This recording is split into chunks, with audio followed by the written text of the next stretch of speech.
So I made a 3D level in Godot, and I thought it looked pretty good. That was on account of Kenney's assets mostly. But getting to this stage was an absolute nightmare, since every step of the way, Godot's own GridMap node found a new way to betray me. Let's talk about it. The goal was simple enough. I wanted a 3D world to make this tower defense game that I have in my mind, right?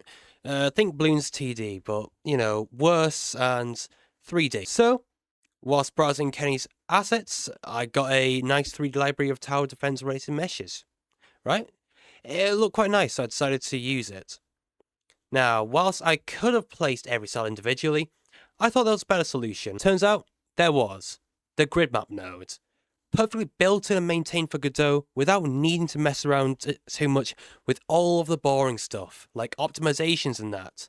So, I jumped straight into it, and I thought this would be the easiest thing I had to do, until it spat that naivety right back at me. The first hurdle I had to cross was the fact that the grid map itself isn't just a bunch of meshes, it takes in a mesh library.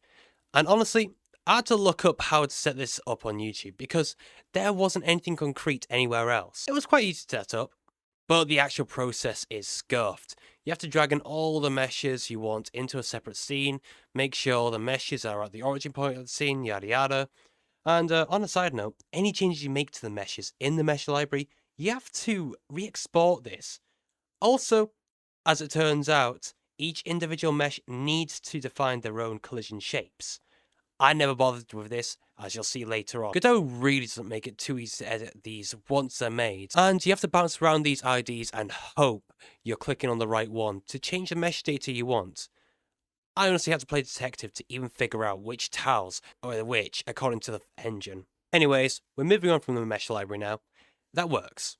Let's say you're placing down tiles in the grid map. All is fine, all is good, life is good. Then, you try to move your view with the typical right click and WASD controls. Uh-oh. You've just accidentally rotated a tile, and you don't even know how you rotated it because, spoiler alert, the mesh is hidden by the already present background layer of grass tile. Realise this after placing down an obviously wrong tile because, as it turns out, A, S and D all map to the X, Y and Z axis of rotation. You know, the typical keybinds, am I right? Trying to fix this rotation was its own puzzle by itself because you had to hover the paint tool over empty space and then figure out which axis did something to fix it. Sometimes rotating it didn't even rotate it. And the worst part of this, there's no way to do an anti-clockwise rotation. It's go big or go home, with you having to cycle rotations 3 more times without overshooting it. I was honestly a soldier in the trenches doing this, all to make this tiny, convoluted world. The world is done now. Great. Surely figuring out the tiles shouldn't be too hard, right? Well, remember the mesh library from earlier? Turns out we need to use that, since the grid map itself stores only the index of cells, which, actually makes sense.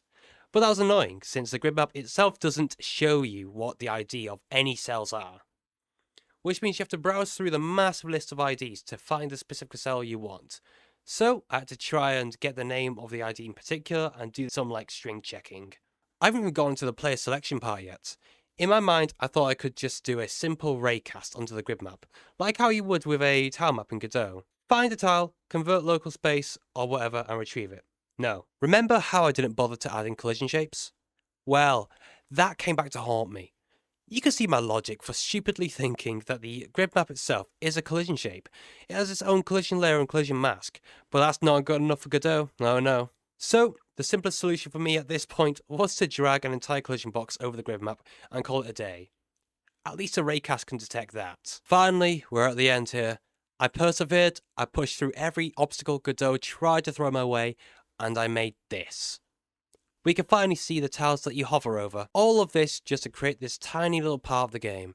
And, to be fair, it feels fast, so I don't have to worry about any boring optimizing. Overall, I think the grid map is fine. It does its job, but wow, does it take an entire afternoon to set up everything. That's a small trade-off for not having to manually snap tiles together to create a cohesive world. At least I can reiterate easily.